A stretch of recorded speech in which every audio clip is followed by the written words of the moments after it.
Scott Gwynn, before we go, God bless America.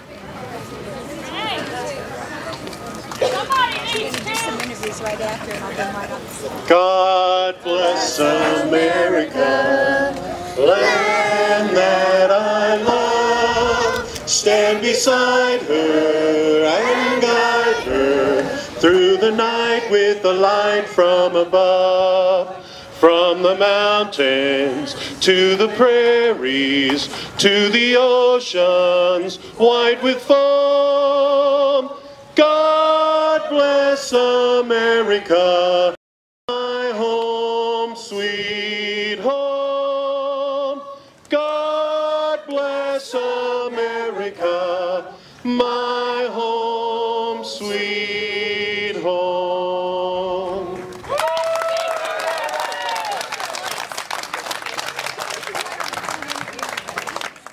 I'm Elizabeth Allen Hodge for Legislative Watch, and I'm talking with Representative Joanne Wood, who is the House Chair of the Transportation Committee. We are at the Boise Tea Party that was held today on the annex steps of the Capitol Annex. There were people here protesting tax increases, and most of it centered around the transportation budget. Since Joanne is a senior member of the House and chairing the Transportation Committee, I've asked her to tell us exactly how much money is in the transportation budget and where we stand. Thank you, Joanne.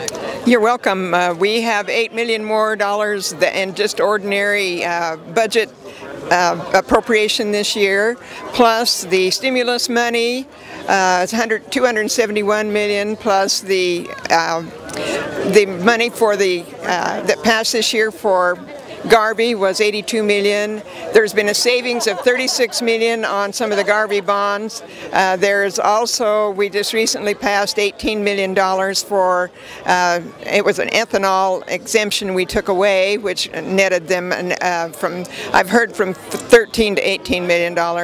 Plus, last week we passed a bill that would increase all the fees in the Department of Motor Vehicles and the Department of Transportation, $13 million. The total is over $1,170 million, I believe the total is, that they've received this year to operate.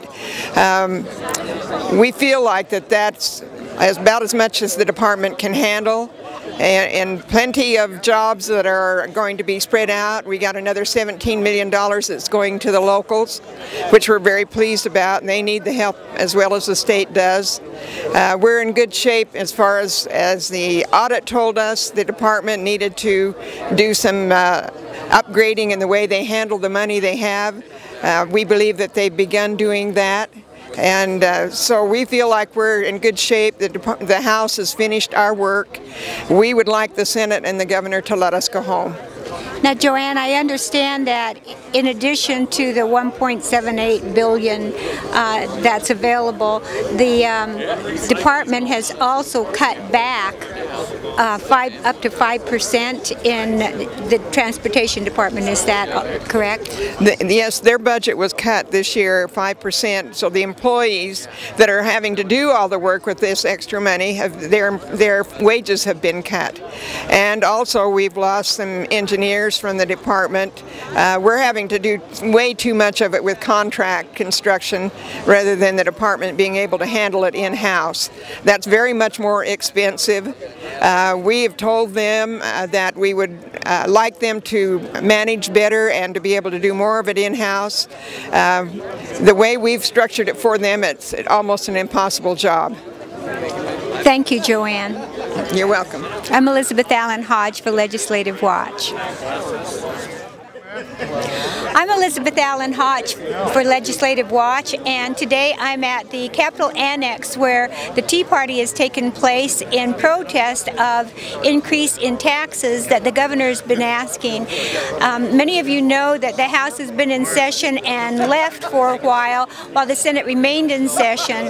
I have talked to Joanne Wood, who is the chairman of the Transportation Department. She has a few more bits of information that I think will be helpful. And I also want to interview Senator Monty Pierce, who is the one member of the Senate who came forward and spoke today in protest of some of the things that are going on in the Senate, and he assures us he's not the only one that believes that we don't need more taxes.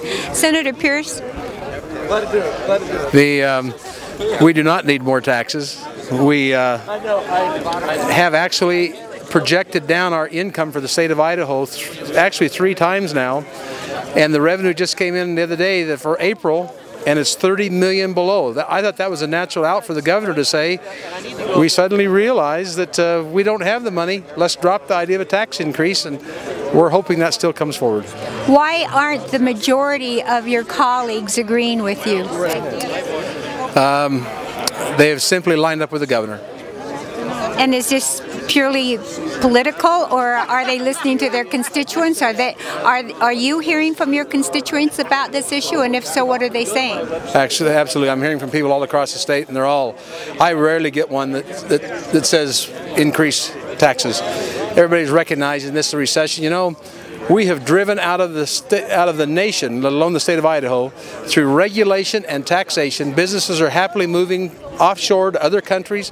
We need those jobs to get out of our recession, and we're losing them, and every little bit adds up, and this is just one more of those little bits. So if there are viewers or listeners that want to get a message to their senators, how do they do that? They can call 332-1000, and they'll get a printed message carried telling who from and when it came, and it'll be delivered the same day.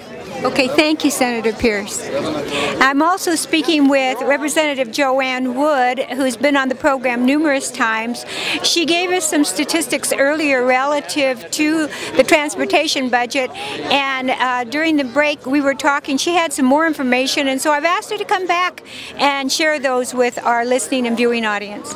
Well, one of the things I talked with the governor first way early on was that the gas tax is not a viable way to raise money for transportation anymore because of fuel-efficient cars, and that we should maybe look at what other states are doing. Utah is taking general fund money right off the top for transportation, 8% I understand of their total general fund.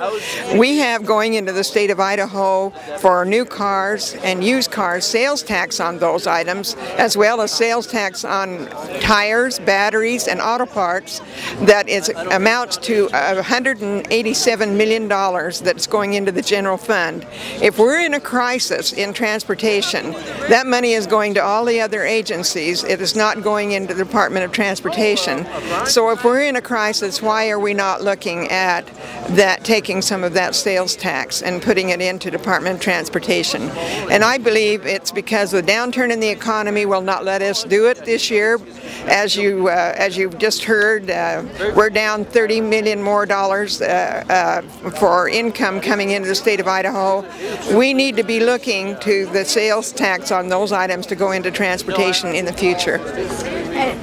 Joanne, have you, as chairman of the Transportation Committee, have you been invited to sit down and discuss any of these issues? It seems like there are a number of people who have concerns who work with this.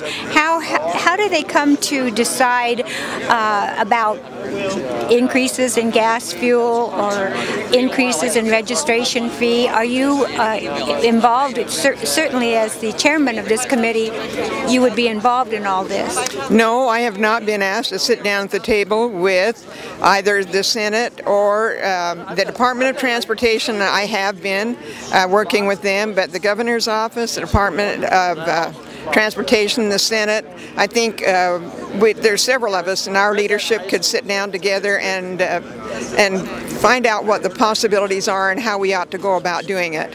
And I would wish that the governor's office would have asked us to do that. So you're saying, as the chair of the Transportation Committee, neither the governor's office nor the Transportation Committee on the Senate side have consulted with you or had any kind of a joint meeting relative to transportation issues? That's correct. I have not been asked to do that, nor have they approached us with the opportunity to sit down and work together. Okay, Joanne, are there any other facts that you think would be helpful for people to know? Well, I just want the people out there to know that we